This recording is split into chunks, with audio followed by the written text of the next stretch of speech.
नमस्कार किसान साथियों, स्वागत है आपका एक और वीडियो में। किसान साथियों, जैसा कि आप जानते हैं कि बारिश के 1-2 दिन बाद या बारिश के 1-2 दिन पहले आपने देखा होगा कि मौसम में काफ़ी फेरबदल होते हैं और काफ़ी घना कोहरा अपने को देखने को मिलता है। तो उस कोहरे से हमारी फसल को काफ़ी ज़्यादा नुकसान पहुंचता है। अब वो नुकसान कौन कौन से होते हैं उन्हीं के बारे में अपन बात करेंगे। तो पहले हम देखेंगे कि ये कोहरा जब गिरता है तो इससे अपने फसल पे क्या प्रभाव पड़ता है। तो सबसे पहले किसान साथियों, ये जो कोहरा गिरता है, मान लो 1-2 दिन गिरा है तो कोई दिक्कत नहीं, इतना कोई ख़ास प्रभाव नहीं पड़ता। लेकिन पिछले साल हमने देखा था कि बारिश का मौसम हुआ था, ठंडा मौसम हो चुका था, मावठे आए थे, तो उसके बाद लगभग 8 से 10 दिन तक घना कोहरा गिरा था और उसके बाद अपना जो गेहूं का था उत्पादन वो 50% डाउन हो चुका था। मान लो जो गेहूं 15-17 कुंटल उत्पादन देने की क्षमता रखते थे वो 10-12 कुंटल पे ही ढेर हो गए। लहसुन प्याज में भी काफ़ी ज़्यादा दिक्कत आई थी। तो ये जो कोहरा है, इससे कौन कौन सी दिक्कत अपने को फसल में आ सकती है। तो सबसे पहले किसान साथियों, ये जब कोहरा गिरता है तो पूरे पौधे, मैं आपको दिखाता हूँ, कुछ इस तरीके से गीले हो जाते हैं, मतलब पूरे झरमर हो जाते हैं। अब यहाँ पर इतना पानी है, बहुत ज़्यादा मात्रा में ओस कोहरा यहाँ पे आप देख सकते हो। तो सबसे पहला यहाँ पे इफ़ेक्ट आपको गेहूं में दिखने को मिलेगा, वो है बालियाँ जो काली हो जाएगी।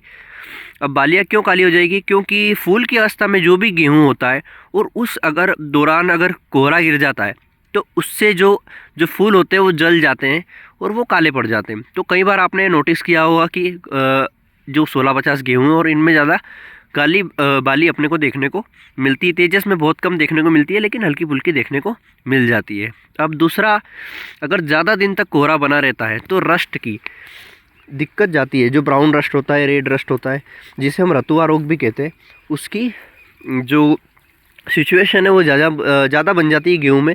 अगर मान लो आज कोहरा गिरा, कल फिर गिरेगा, परसों फिर गिरेगा, तो अगर 3-4 दिन लगातार कोहरा गिरा तो इसमें गारंटी है कि रतुआ आएगा ही आएगा। तो उससे बचने के लिए अपन क्या कर सकते हैं, फंगीसाइड का स्प्रे अपन कर सकते हैं।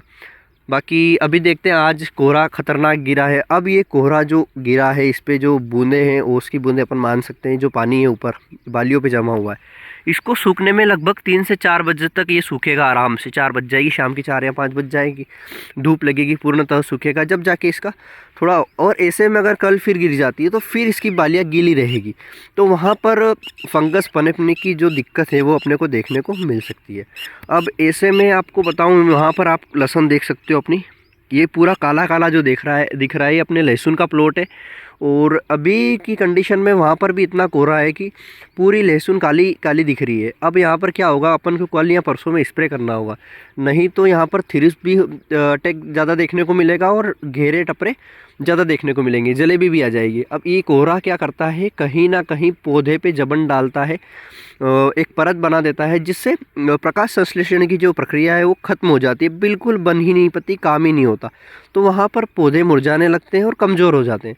तो ऐसी अवस्था में जब आदमी, मान लो कोई आदमी भी है और बीमार हो रहा है, तो उसे दवाई की आवश्यकता होती ही होती है। अगर हम ध्यान नहीं दें तो वो पूरी तरह ज़्यादा बीमार हो सकता है या उसकी जान पे भी बन सकती है। तो ऐसे में लहसुन प्याज की जो दूसरी फसल है उनमें भी ये कोहरा काफ़ी ज़्यादा अफेक्ट करता है और काफ़ी ज़्यादा डिफेक्ट दे देता है। ऐसा कैसा अपने गेहूं में भी, ये फसल कोई सी भी हो, ये जो कोहरा अगर गिर रहा है तो आपकी फसल को कहीं ना कहीं, एक दिन गिरा तो 5-10%, 2 दिन गिरा तो 20-25%, 3 दिन गिरा तो 30-40% तक का भी आपको नुकसान दे सकता है। अब जैसे जैसे इस कोहरा बढ़ता जाता है तो कहीं ना कहीं जो पानी की जो वॉल्यूम है वो भी बढ़ती जाती है, कहीं ना कहीं बालियाँ पूर्णतः गीली रहती है। ज़्यादा गीली रहेगी तो फंगस अपने आप उत्पन्न हो जाएगा।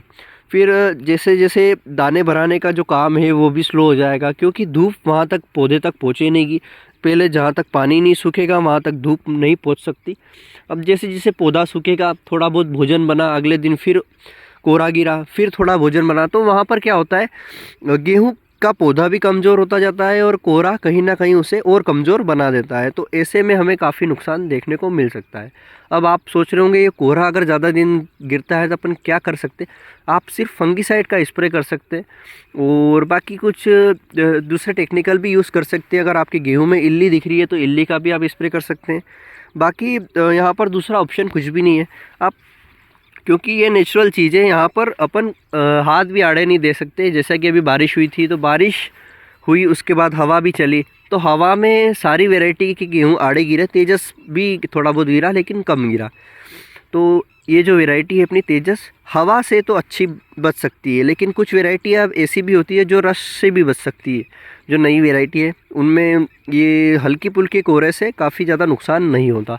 तो अपन कोशिश ये करें कि रस्ट फ्री अपनी वैरायटी लगाएं, क्योंकि एक सिजेंटा 26 अपन ने लगा रखी है, उसमें हल्का हल्का रतुआ देखने को मेरे को लग रहा है कि उसमें है, क्योंकि अभी कोहरा गिरा 10-12 दिन पहले फिर गिरा था, तो उसमें कहीं ना कहीं थोड़ा सा लालपन मेरे को दिख रहा है, तो वहाँ पर थोड़ी सी दिक्कत आ सकती है। इसीलिए हमें कुछ ऐसी वैरायटियों का चयन करना है जहाँ पर इन हल्की पुल्की जो डिसीज़ आती है, रस्ट आता है, रतुआ आता है, इनसे बचा जा सके। क्योंकि हर चीज़ के लिए अपन स्प्रे नहीं कर सकते। ऐसे अगर हर चीज़ के लिए अगर हम स्प्रे करते जाएंगे तो हमारा जो बजट है वो बढ़ता जाएगा और हमारा जो मुनाफा है बिल्कुल कम होता जाएगा।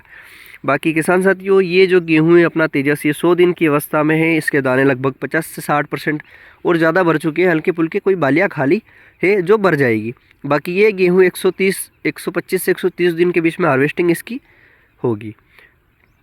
बाकी अब देखते हैं कोहरा के कब तक गिरता है और कब तक अपन को माइनस में नुकसान अपना ले जाता है।